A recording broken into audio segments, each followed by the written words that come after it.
Hello students, last class में हम लोग एक्सरसाइज 6.1 लगा रहे थे जो कि कंप्लीट हो गई थी। चैप्टर 6 पढ़ रहे थे ट्रायंगल। ट्रायंगल में भी सिमिलर ट्रायंगल, समरूप त्रिभुज। समरूप त्रिभुज के लिए डेफिनेशन बताया था किस तरह के त्रिभुज समरूप त्रिभुज कहलाते हैं। ठीक है, उसमें एक ही तरह के दिखने वाले त्रिभुज, चाहे उनकी साइज कुछ भी हो, अलग अलग हो, छोटी बड़ी कुछ भी हो, वो क्या कहलाते हैं? सिमिलर ट्रायंगल कहलाते हैं। आज हम इसी पर आधारित एक प्रमेय लगाते हैं, ठीक है, जो कि काफी इंपॉर्टेंट प्रमेय है इस पाठ के लिए। इसको बोलते हैं BPT theorem. BPT, basic proportionality theorem. Hindi में इसको बोलते हैं आधारभूत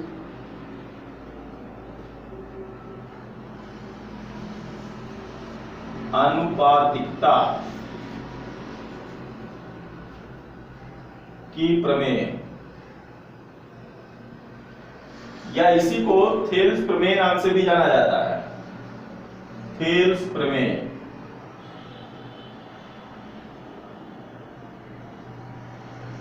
ठीक है, तो आज हम इस थेल्स प्रमेय को देखेंगे कि थेल्स प्रमेय क्या है,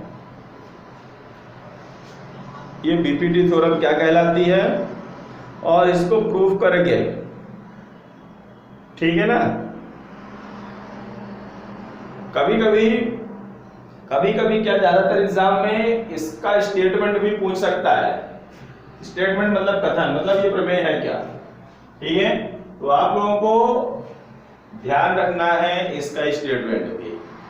आधारभूत अनुपातिकता की प्रमेय या थेल्स प्रमेय नाम है इसका। इसका कथन क्या है? स्टेटमेंट इस तरह से है, मतलब ये जो प्रमेय है वो प्रमेय है क्या, इसमें यदि कोई एक त्रिभुज है, ठीक है, ये मान लो एक त्रिभुज है हमारा ए बी सी। यदि इसमें किसी एक भुजा के समांतर एक रेखा खींची जाए, ठीक है, इस त्रिभुज एबीसी में किसी एक भुजा के, तीन भुजाएं हैं, किसी भी एक भुजा के समांतर एक रेखा खींचे, ठीक है, मान लो ये बीसी है, इसके समांतर एक रेखा हमने यहां से खींच दी। ये रेखा कहीं से भी खींची जा सकती है, यहां से कहीं से भी खींच सकते हैं, कोई दिक्कत नहीं। तो यदि किसी त्रिभुज में किसी एक भुजा के समांतर, तो हमने इसके समांतर इसको खींच दिया, ये दोनों समांतर हो गए। तो कथन है कि यदि किसी त्रिभुज में एक भुजा के समांतर एक रेखा खींची जाए जो उसकी शेष दो भुजाओं को, इस भुजा के समांतर ने खींच दिया, जो उसकी शेष दो भुजाओं को अलग अलग बिंदुओं पर प्रतिच्छेद करे। तो देखो ये अलग अलग बिंदु, ये डी पर प्रतिच्छेद कर रही है, यहाँ पे ई पर प्रतिच्छेद कर रही है। ठीक है, तो आधारभूत अनुपातिकता की प्रमेय है कि यदि किसी त्रिभुज में एक भुजा के समांतर एक रेखा खींची जाए तो वह शेष दो भुजाओं को, शेष दो भुजा कौन सी बची? एक AB और एक AC, इन दो भुजाओं को समान अनुपात में विभाजित करती है। यह है आधारभूत अनुपातिकता की प्रमेय। ठीक है, इसका आप लोगों को कथन भी याद रखना है, स्टेटमेंट भी याद रखना है कि यदि किसी त्रिभुज की एक भुजा के समांतर रेखा खींची जाए तो जो कि अन्य दो भुजाओं को भिन्न भिन्न बिंदुओं पर प्रतिच्छेद करती है, तो ये दो भुजाएं एक ही अनुपात में विभाजित हो जाती हैं। या फिर एक सरल भाषा में इसको ऐसा लिखते हैं, किसी त्रिभुज में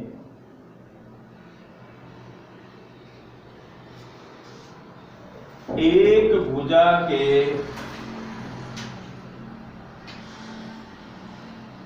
समांतर खींची गई रेखा शेष दो भुजाओं को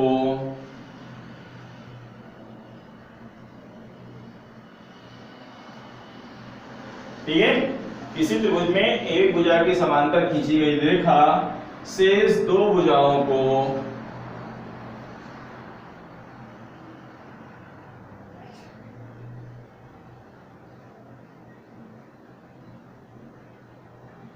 समान अनुपात में विभाजित करती है।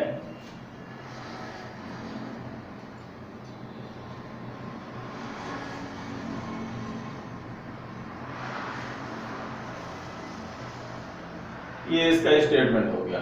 ठीक है कि यदि किसी त्रिभुज में हम एक रेखा खींचे जो उस त्रिभुज की दो भुजाओं को अलग अलग बिंदुओं पर प्रतिच्छेद कर रही और इसके समांतर है, तो वह क्या होगी, दो भुजाओं को समान अनुपात में विभाजित करती है। ठीक है, यहां पे देखो, अब इसको प्रूफ करेंगे। ये स्टेटमेंट हो गया, स्टेटमेंट वो फिगर हो गया। क्या दिया हुआ है, त्रिभुज ए बी सी, एक त्रिभुज ले लिया गया, किसी त्रिभुज में त्रिभुज ए बी सी ले लिया गया, उसमें ये जो BC समांतर DE, जिसमें जो DE है वो क्या है, BC के समांतर। वेरी इंपॉर्टेंट थ्योरम है, ये आप लोगों को याद रखनी है हर हाल में। ठीक है, इसका कथन भी याद रखना है, कैसे प्रूव किया जा रहा है उसको भी ध्यान से देखना है। तो DE समांतर क्या हो गया, BC हो गया। ठीक है, DE समांतर BC, ये चीज दिया हुआ है। त्रिभुज ABC में DE जो है तो BC के समांतर, ये दिया हुआ है। सिद्ध करना है, तो प्रूफ क्या सिद्ध कर रहा है, सिद्ध करना है कि ये जो रेखा खींची गई DE, जो इस भुजा को बिंदु D पर और इस भुजा को बिंदु E पर प्रतिच्छेद कर रही है, क्या करेगी, इन दोनों भुजाओं को समान अनुपात में, समान अनुपात मतलब AD/DB, यही अनुपात हुआ।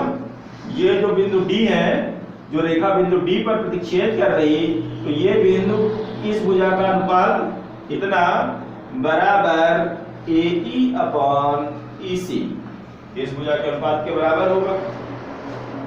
ठीक है, ये जो भुजा AB है, तो ये जो रेखा हमने खींची वो बिंदु D पर प्रतिच्छेद कर रही, तो इधर का अनुपात और इधर का अनुपात बराबर होगा। ये प्रूव करना है। ठीक है, इसको प्रूव करने के लिए थोड़ा सा कुछ और बातें हैं जो आप लोगों को जान लेना बहुत जरूरी है, तभी ये प्रूफ होगी। कक्षा 9 में वो सारी बातें अलग ये बताई गई थी, पर फिर से एक बार देखते हैं।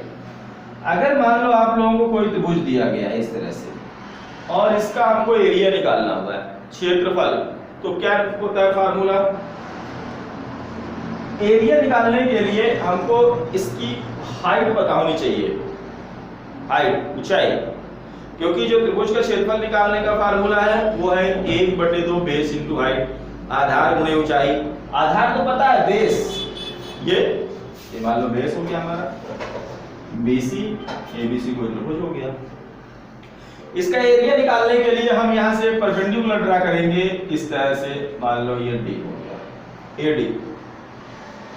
अगर हम बेस ये लेते हैं तो परपेंडिकुलर इसके ठीक सामने वाले शीट से ड्रा करते हैं। बेस अगर इसको लिए तो परपेंडिकुलर यहां से ड्रा करेंगे। अगर बेस AC को लेते हैं तो परपेंडिकुलर फिर यहां से ड्रा करेंगे।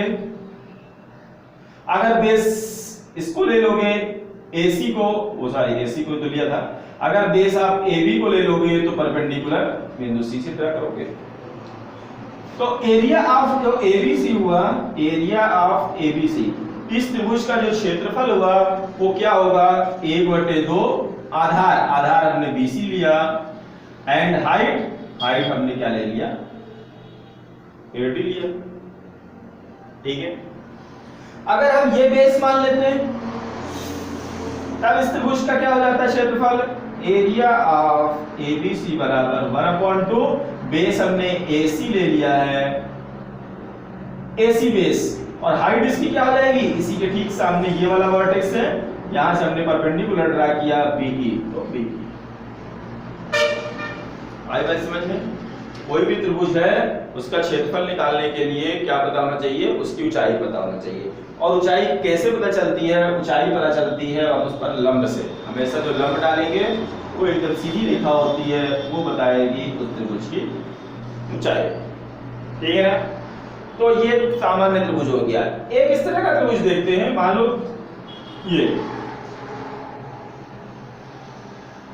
ये ऑब्ट्यूज एंगल टाइप का त्रिभुज हो गया, अधिक कोण त्रिभुज।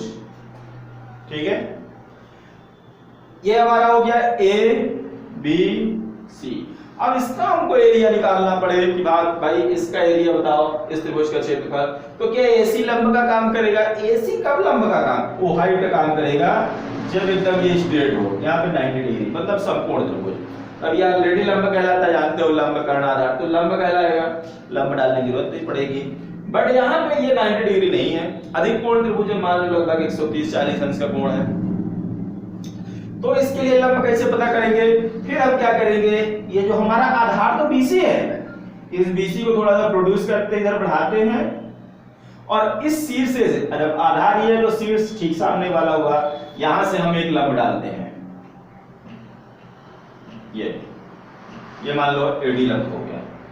तो इस त्रिभुज का क्षेत्रफल क्या हो जाएगा? Area of ABC equal to 1/2, base इसका BC रहेगा। इसका क्षेत्रफल निकालने के लिए ये हमने यहां से इसमें परपेंडिकुलर ड्रा किया और इस बेस को भले प्रोड्यूस किया, पर क्षेत्रफल इतना ही निकलेगा, ये पूरे के एरिया का क्षेत्रफल नहीं निकल आएगा। ठीक है, इनटू BC इनटू AD। ठीक है, बेस इनटू हाइट, और हाइट वही हो गई हमारे परपेंडिकुलर। तो इस तरह से अगर कोई भी त्रिभुज है उसका क्षेत्रफल निकालते हैं तो उसके लिए फार्मूला है 1/2 आधार गुणा ऊंचाई। ये अधिक कोण त्रिभुज था तो इसके बाहर से हमने परपेंडिकुलर ड्रा किया, ये न्यून कोण त्रिभुज था तो अंदर ही परपेंडिकुलर ड्रा हो जाते हैं। परपेंडिकुलर कहां से ड्रा करना है ये भी आपको ध्यान रखना है, जो आधार लेंगे उसके ठीक सामने जो वर्टेक्स होगा वहां से परपेंडिकुलर उस आधार पर ड्रा करेंगे। ठीक है, तो एक चीज आपको ये ध्यान रखनी है। एक चीज और ध्यान रखनी है, वो क्या है, उसको डिलीट करते हैं। मान लो ये दो पैरेलल लाइंस दी हुई हैं, समांतर रेखा दिया हुआ है। ठीक है, हमने यहाँ पे दो बिंदु ले लिए A और B, और इससे एक ट्रायंगल का निर्माण किया, ट्रायंगल ABC, और इसका हमने एरिया निकाला। ठीक है, अब एक हम दूसरा ट्रायंगल ले लेते हैं यहां से, ये एक मान लो तीसरा ले लेते हैं, ये 3 ट्रायंगल हमने ड्रा किए। पहले हमने ABC ड्रा किए थे, फिर हमने ADB ड्रा किया, और हमने ABE ड्रा किया। यहां पे आप लोग देख रहे होंगे कि इन तीनों ट्रायंगल का बेस सेम है, ABC इसमें भी है, ABE ये इसमें भी है, और इसी तरह ABD। तीनों का आधार क्या है? तीनों का आधार AB है, और ये तीनों त्रिभुज इन दोनों समांतर रेखाओं के बीच में स्थित हैं। तो फिर इन तीनों त्रिभुजों का क्षेत्रफल क्या होगा? कोई रिलेशन होगा इन तीनों त्रिभुजों के क्षेत्रफल में? ये तीनों त्रिभुज क्या होंगे? तीनों त्रिभुजों का क्षेत्रफल इक्वल होगा। क्यों इक्वल होगा? क्योंकि दो समांतर रेखाएं जो होती हैं उनके बीच में जो डिस्टेंस होती है, वो डिस्टेंस कैसे निकालते हैं? हम इसके बीच में एक परपेंडिकुलर खींचते हैं। ठीक है, ये परपेंडिकुलर की लेंथ जितनी यहां होगी उतनी ही यहां होगी, उतनी ही यहां होगी। सभी जगह पर उसकी जो लंबवत दूरी होती है, दो समांतर रेखाओं के डेफिनेशन में रहता है कि दो पैरेलल लाइंस क्या कहलाती हैं? जब सभी जगह पर उन दोनों की जो परपेंडिकुलर डिस्टेंस होती है वो इक्वल होती है। तो चाहे आप इस त्रिभुज के लिए परपेंडिकुलर खींचो, चाहे इस त्रिभुज के लिए परपेंडिकुलर खींचो, और चाहे इस त्रिभुज के लिए परपेंडिकुलर खींचो, वो परपेंडिकुलर की लेंथ क्या रहेगी? इक्वल। तो जब परपेंडिकुलर की लेंथ इक्वल है सबके लिए, और बेस तो ऑलरेडी इक्वल दिया हुआ है, तो बेस और परपेंडिकुलर सभी के लिए एक ही हो गए, तो इसका मतलब सारे त्रिभुजों का जो एरिया होगा वो क्या हो जाएगा? बराबर हो जाएगा। आई बात समझ में? कि दो समांतर रेखाओं के बीच में चाहे जितने त्रिभुज खींच लो, अगर उनका आधार एक ही है तो उन सारे त्रिभुजों का क्षेत्रफल क्या होगा? बराबर होगा। ठीक है, अब आते हैं अपने थ्योरम की तरफ।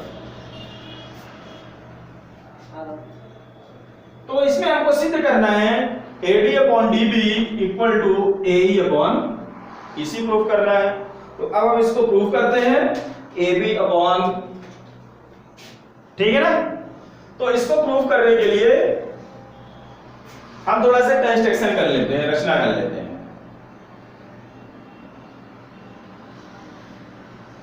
ठीक है, इस बिंदु डी से इस भुजा AE पर एक परपेंडिकुलर ड्रा करते हैं। ये देखो A मान लो P हो गया। ठीक है, इसी तरह हम शीर्ष E से भी एक परपेंडिकुलर ड्रा करते हैं। ये मान लो Q हो गया। ठीक है ना, ये परपेंडिकुलर हमने ड्रा किए हैं। ये मान लो परपेंडिकुलर का साइन इस तरह से होता है, परपेंडिकुलर ड्रा किए। बिंदु D से भुजा AE पर DP और बिंदु E से भुजा AD पर EQ दो लंब बनाए गए और साथ में हम इनको जोड़ देते हैं इस तरह से, ज्वाइन DC एंड BP। ठीक है, वो हम प्रूफ करने के लिए ऐसा कंस्ट्रक्शन करना पड़ रहा है। तो क्या रचना किया, DP, ये DP लंब AE, DP लंब AE। ठीक है, ये लंब का साइन है। DP जो है तो भुजा AE पर लंब तथा EQ, ये जो EQ है इसको हमने भुजा AD पर लंब खींचा। ठीक है ना, ये त्रिभुज जो मान लो कि सिर्फ ऊपर वाले की बात, इतने की बात हो रही है ADE की, तो इस भुजा पर ये लंब खींचा और इस भुजा पर ये लंब, दो लंब हमने खींच दिए। ठीक है, और साथ में और क्या किया, और CD तथा BE को मिलाया।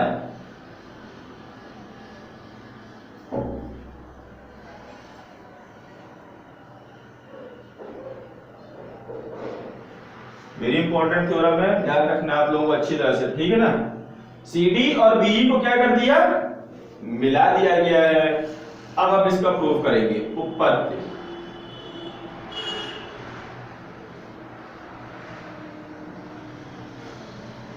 इसके उत्पत्ति करते हैं। यहां पे आप लोग ऊपर देखो, एक ये त्रिभुज दिखेगा, त्रिभुज ADE। ठीक है ना, इस ऊपर वाले त्रिभुज की, केवल इतने त्रिभुज की बात हो रही है जो ऊपर दिया हुआ है ADE दिया है ना। इसमें इसका हम एरिया निकालते हैं, एरिया ऑफ ट्रायंगल ADE। ठीक है, तो area of triangle ADE, area of triangle ADE क्या हो जाएगा, हमने भुजा AD पर, इस भुजा AD पर एक लंब देख रहे हो यहां से खींचा है, ये खींचा है ना, EQ। तो जब हम बेस AD ले लें, आधार AD ले लें, तो ठीक सामने वाले शीर्ष से डाला गया लंब उसकी ऊंचाई को रिप्रेजेंट करता है। तो AD के सामने शीर्ष कौन सा है, E, और यहां से जो लंब डाला गया वो क्या है, EQ। तो इस त्रिभुज का क्षेत्रफल क्या हो जाएगा, इस त्रिभुज का क्षेत्रफल हो जाएगा ADE। थोड़ा सा काम करते हैं, इसको ना लेके अभी इसको ले लेते हैं हम लोग, ये वाला ले लेते हैं। ठीक है, तो पहले इसी को ले ले, कोई दिक्कत नहीं है, पहले किसी को ले सकते हैं। हम इसमें आधार AE को मान रहे हैं, आधार किसको मान रहे हैं, AE को मान रहे हैं। ठीक है,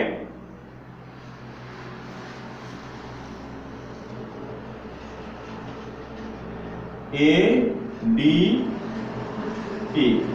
हमने इसमें दो परपेंडिकुलर ड्रा किए हैं। सबसे पहले इसको ड्रा किया DP। ठीक है, DP को ड्रा किया इसके लिए और इसको ड्रा किया है इसके लिए। चलो कोई भी पहले ले, चलो इसी को पहले ले लेते, कोई दिक्कत नहीं है। ये EQ, जब हम आधार AD लेंगे तो उसके सामने का शीर्ष E से, तो E से डाला गया परपेंडिकुलर ही क्या कहलाता है, उसकी ऊंचाई को रिप्रेजेंट करेगा। तो इसका क्षेत्रफल क्या हो जाएगा, इस त्रिभुज का क्षेत्रफल 1/2 बेस इनटू हाइट। ऊपर ट्रायंगल ADE में, ऊपर वाले त्रिभुज में ADE में एरिया ऑफ ट्रायंगल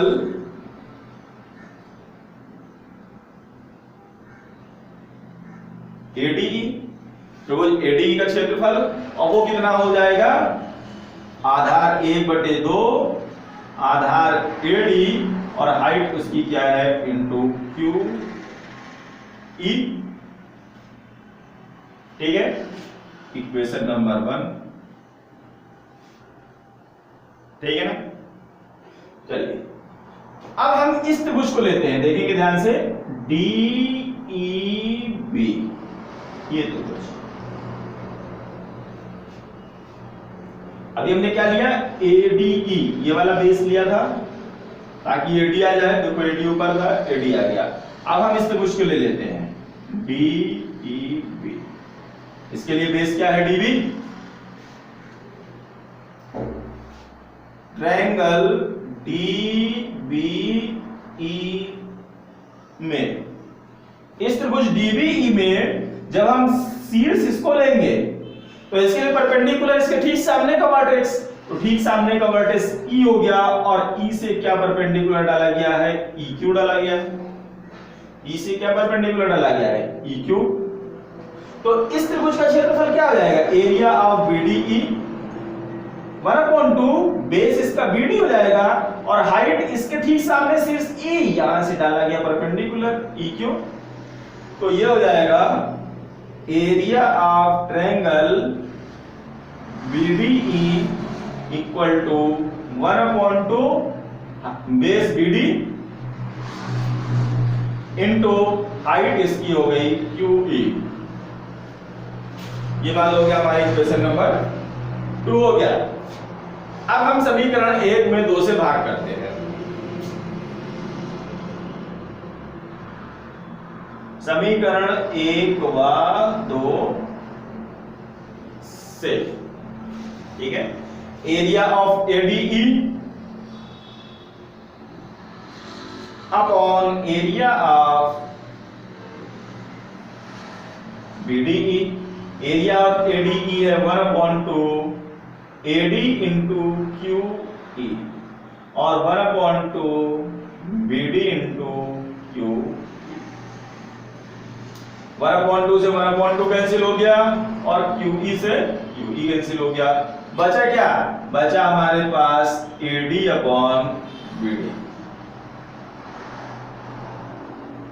ठीक है, अब इसका थोड़ा स्टेटमेंट मिटा देता हूं।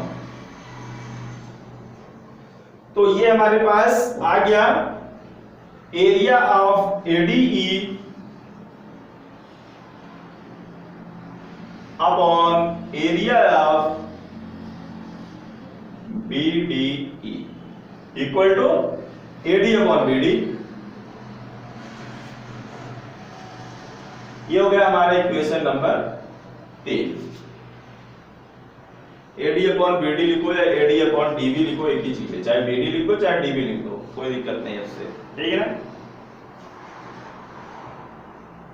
चलिए पूरा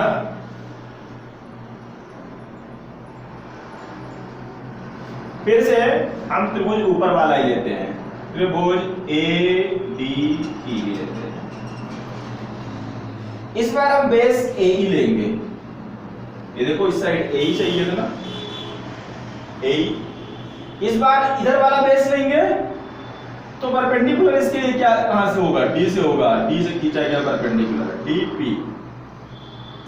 तो एरिया ऑफ ADE क्या हो जाएगा, पुनः area of triangle ADE equal to area of triangle ADE लिखो चाहे एरिया ऑफ ADE, एक ही चीज है, कोई दिक्कत नहीं है इसमें।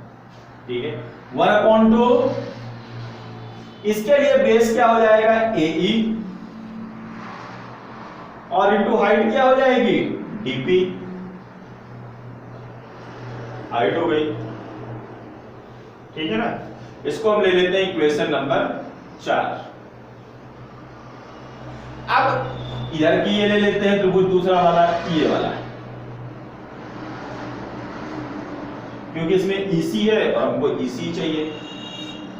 ठीक है, तथा एरिया ऑफ इस ट्रायंगल CED में, ठीक है, एरिया ऑफ ट्रायंगल CDE। ठीक है, कौन सा त्रिभुज ले रहे हैं? ये वाला ले रहे हैं, CDE। इसमें आधार हम EC को ले रहे हैं। ठीक है, तो इसके लिए लंब क्या हो जाएगा? परपेंडिकुलर, या इसकी हाइट क्या हो जाएगी? इस आधार EC के सामने जो शीर्ष है वहां से खींचा गया लंब, तो वहां से कौन सा लंब खींचा गया है? DP। तो इस त्रिभुज का, ये मैंने पहले बता दिया था ना, अधिक कोण टाइप का त्रिभुज दिख रहा है, तो इसका आधार ऐसे बाहर साइड जाएगा त्रिभुज के परपेंडिकुलर। ठीक है ना, तो इसका जो परपेंडिकुलर या हाइट हो गई वो DP हो गई, और इसका आधार क्या हो गया? EC हो गया। तो इसके लिए फार्मूला हो जाएगा 1/2, आधार इसका हो गया EC इंटू इसकी ऊंचाई हो गई DP। Equation number 5। आज समीकरण 4 व 5 से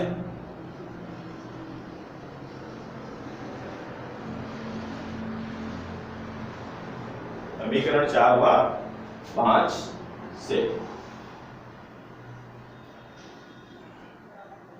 4 और 5 से मतलब 4 और 5 को भाग देते हैं, तो area of ADE upon area of triangle CDE equal to 4 था 1/2 A इंटू DP, और ये था 1/2 EC इंटू DP।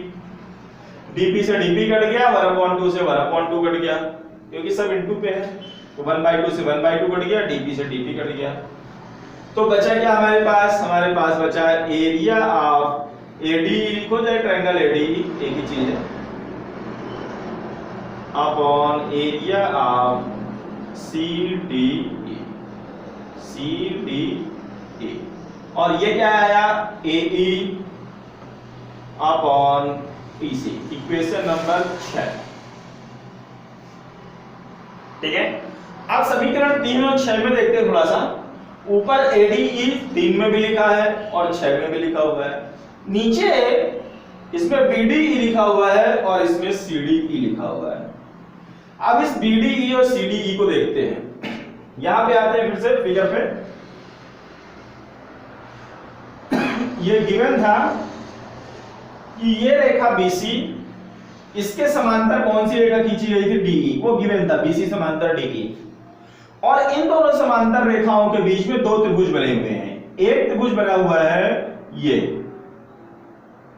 DEB, ये जो लिखा हुआ है DEB या BDE, एरिया ऑफ BDE। और एक दूसरा त्रिभुज बना हुआ है इधर पे, ये CDE, BDE और CDE, BDE और CDE, दो त्रिभुज जिनका आधार एक ही है। ये देखो DE, चाहे इस वाले त्रिभुज को लेंगे तो भी आधार एक ही है, और इस वाले त्रिभुज को लेंगे तो भी आधार DE है। दोनों ही त्रिभुजों का आधार क्या है? DE। और अभी हमने थ्योरम शुरू करने के पहले आप लोगों को बताया था कि यदि दो समांतर रेखाओं के बीच में हम चाहे जितने त्रिभुज खींच लें, अगर उनके आधार एक ही हैं तो उनके क्षेत्रफल भी बराबर होंगे। तो यहां आप लिखेंगे चूंकि area of BD equal to area of CDE। ठीक है, ये दोनों का एरिया बराबर होगा। यहां पे आप लिख सकते हो कारण, चूंकि दोनों त्रिभुजों का आधार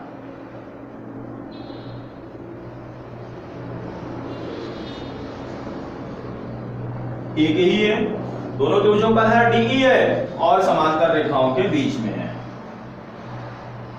और दोनों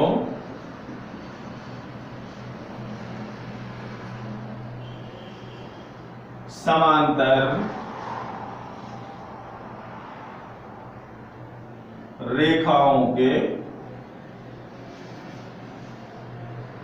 बीच है। ठीक है, जब दो त्रिभुज या दो से ज्यादा त्रिभुज समांतर रेखाओं के बीच में हो और उनके जो बेस है वो इक्वल हो, तो फिर उनका एरिया क्या होता है? इक्वल। ये हो गया हमारा इक्वेशन 7 मान लो। ठीक है ना। तो नाउ इक्वेशन 3, 6 एंड 7 अगर इसको हम कंपेयर करें तो देखो ऊपर ADE यहां भी है यहां भी है, ठीक है। फिर समीकरण 7 कहता है कि ये दोनों चीज बराबर हैं, ठीक है, ये दोनों चीज भी क्या है, बराबर है। तो इसका मतलब इसकी लेफ्ट साइड पूरी तरह से बराबर हो गई भाई। यहाँ पे ADE मान लो 5 है, ठीक है, और BDE क्या है 4 है, तो ये 5/4। यहाँ भी तो ADE लिखा हुआ है तो ये भी लिखा हुआ है 5, और CDE यहाँ पे लिखा है CDE और BDE बराबर है, तो BDE को जब हमने 5 मान लिया तो CDE भी क्या 4 मान लिया, तो ये भी क्या हो जाएगी 4, तो दोनों तरफ बराबर हो गए ना। तो समीकरण 5, 6, 7 से समीकरण 5, 6 व 7 से इनकी लेफ्ट साइड बराबर हो जाएगी तो राइट साइड ऑटोमेटिक बराबर हो जाएगी। AD अपॉन BD, चाहे BD लिखो और चाहे DB लिखो, चाहे AD लिखो चाहे DA, वो एक ही चीज है, ठीक है, बराबर AE अपॉन PC, और यही हमको प्रूव करना था, सिद्ध कीजिए, ठीक है ना। तो ये हमारा क्या हो गया, प्रूव हो गया। बहुत इंपॉर्टेंट थ्योरम है, इसी से रिलेटेड बहुत सारे सवाल भी आगे दिए रहेंगे, तो उनको हमको करना भी पड़ेगा, ठीक है ना। ये जो प्रमेय है ये बड़ी इंपॉर्टेंट प्रमेय है, इसका आप लोगों को स्टेटमेंट भी याद रखना है कि इसका कथन क्या है, क्या प्रमेय कह रही है, उसके बाद प्रूफ भी करना है। कभी कभी आ जाता है कि आधारभूत अनुपातिकता का प्रमेय लिखते हुए, प्रमेय आधारभूत अनुपातिकता प्रमेय का कथन लिखते हुए उसे सिद्ध कीजिए, 5 नंबर का या 4 नंबर का जो भी है, या थेल्स प्रमेय का कथन लिखते हुए उसे सिद्ध कीजिए, तो फिर उसको इस तरह से प्रूफ करना है। कैसे प्रूफ करना है मैंने बड़ी अच्छी तरह से आप लोगों को बताया, आप लोग इस वीडियो को 2-4 बार देखो, बड़ी आसानी से समझ में आ जाएगा, ठीक है। इसी थ्योरम का उल्टा भी है, कन्वर्स, विलोम, थेल्स प्रमेय का विलोम, ठीक है, बट उसको हम नेक्स्ट क्लास में पढ़ेंगे। आज के लिए इतना ही, थैंक यू।